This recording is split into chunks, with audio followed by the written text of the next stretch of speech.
Assalamualaikum warahmatullahi wabarakatuh. Saya Nopianiatu Sakila sebagai moderator dan teman saya Aspel Yaksal, Hera Fajira, Rizky Diasuci, dan Jilan Raihana akan mempresentasikan materi fisiologi dalam praktik kebidanan. Sebelumnya terima kasih aku dosen matematika psikologi dan praktik kebidanan. Baik, pembaca pertama akan dibacakan oleh Aspel Yaksal.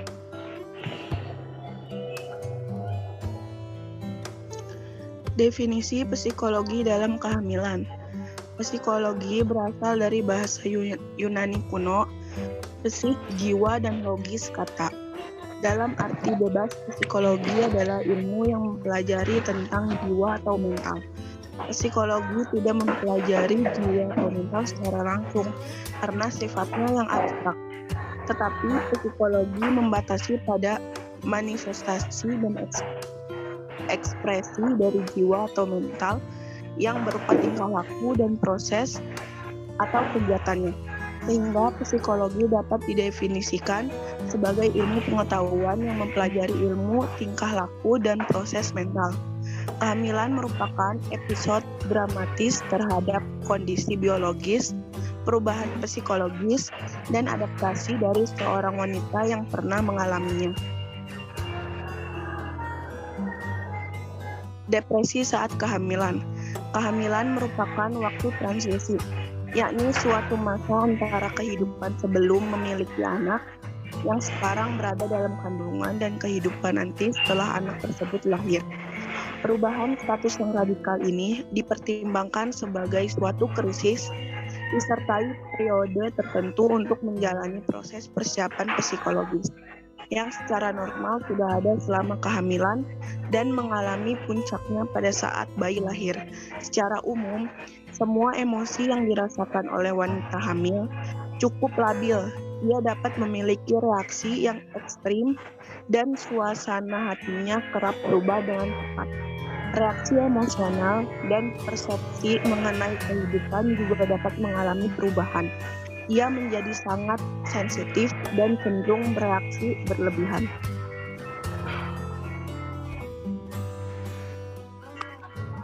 Pengaruh psikologis pada kehamilan. Kehamilan di samping memberi kebahagiaan yang luar biasa juga sangat menekan jiwa sebagian besar wanita. Ada beberapa wanita dengan perasaan ambivalen mengenai kehamilan. Stres mungkin meningkat. Respon terhadap stres mungkin dapat terlihat bervariasi yang tampak atau tidak tampak. Sebagai contoh, sebagian besar wanita mengkhawatirkan apakah bayinya normal. Pada mereka yang memiliki janin dengan risiko tinggi untuk kelainan bawaan, stres meningkat selama kehamilan dan terutama mendekati akhir kehamilan. Harus dibuat rencana untuk perawatan anak dan perubahan gaya hidup yang akan terjadi setelah kelahiran. Pada sejumlah wanita, terhadap nyeri melahirkan sangat menekan jiwa. Pengalaman kehamilan mungkin dapat diubah oleh komplikasi medis dan obstetrik yang dapat terjadi. Wanita dengan komplikasi kehamilan adalah 2 kali cenderung memiliki ketakutan terhadap kelemahan bayi mereka atau menjadi depresi.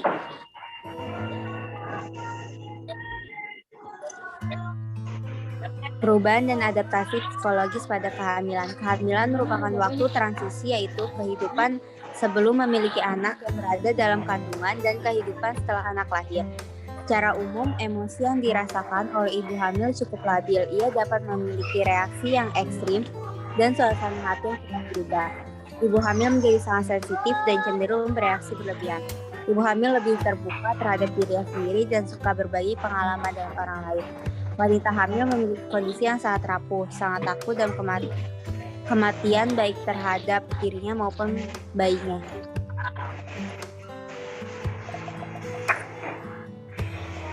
Macam gangguan psikologi pada masa kehamilan.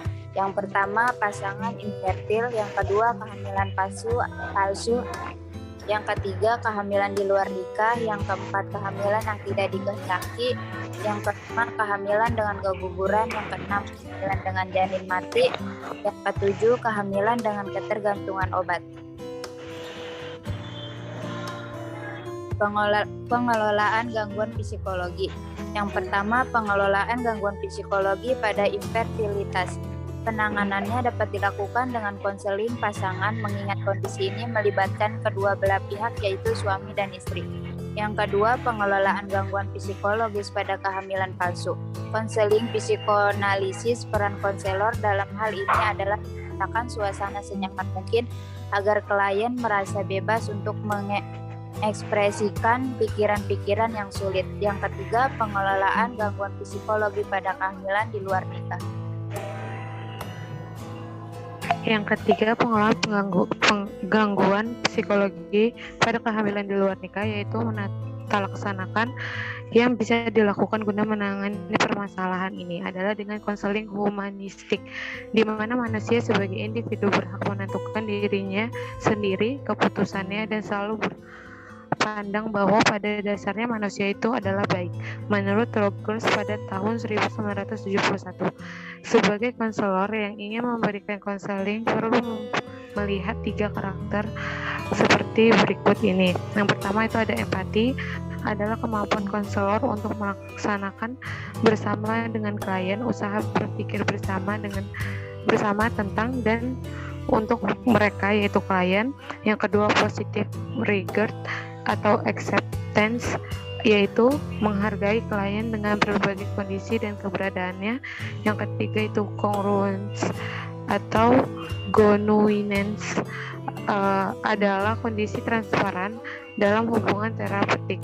Yang keempat ada pengelolaan gangguan psikologi pada kehamilan yang tidak dikehendaki, yaitu penanganan dalam permasalahan ini tidak jauh berbeda dengan penanganan pada kehamilan di luar nikah.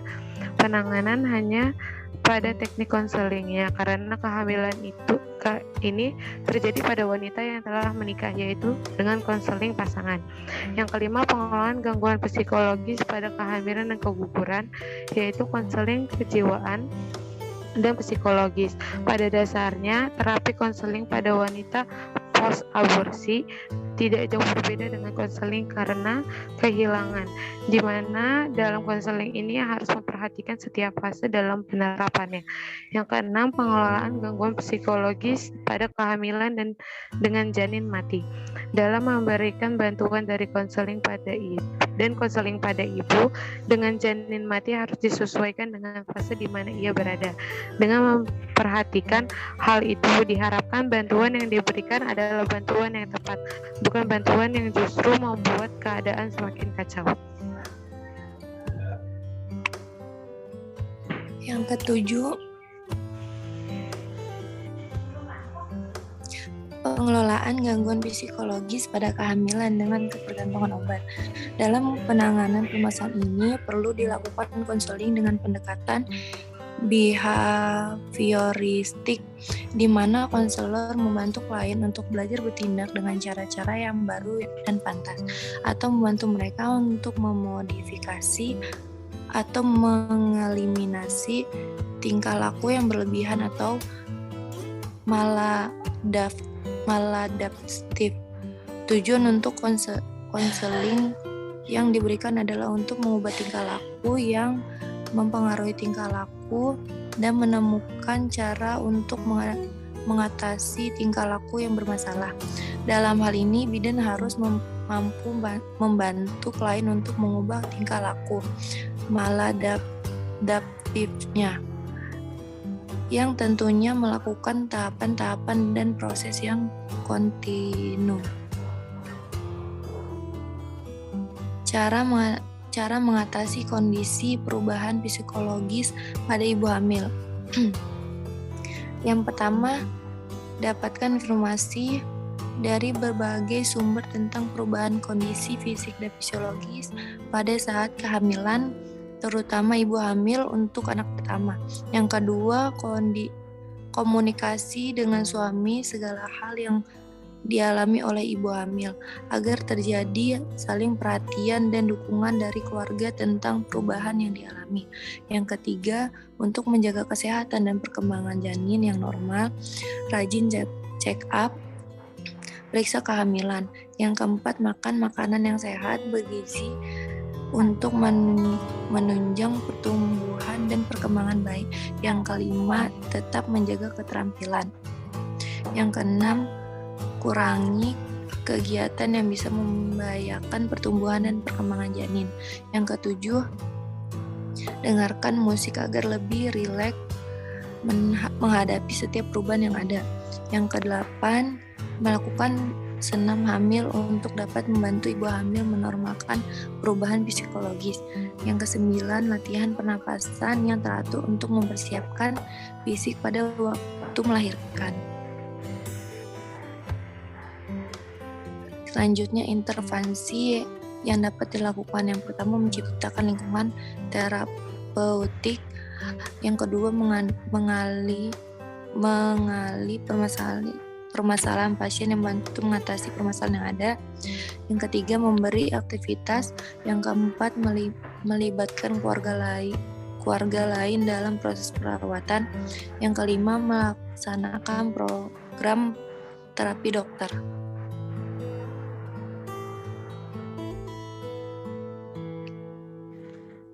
Mungkin cukup sampai di sini saja presentasi kita hari ini. Kurang lebihnya saya mohon maaf. Assalamualaikum warahmatullahi wabarakatuh. Waalaikumsalam warahmatullahi wabarakatuh.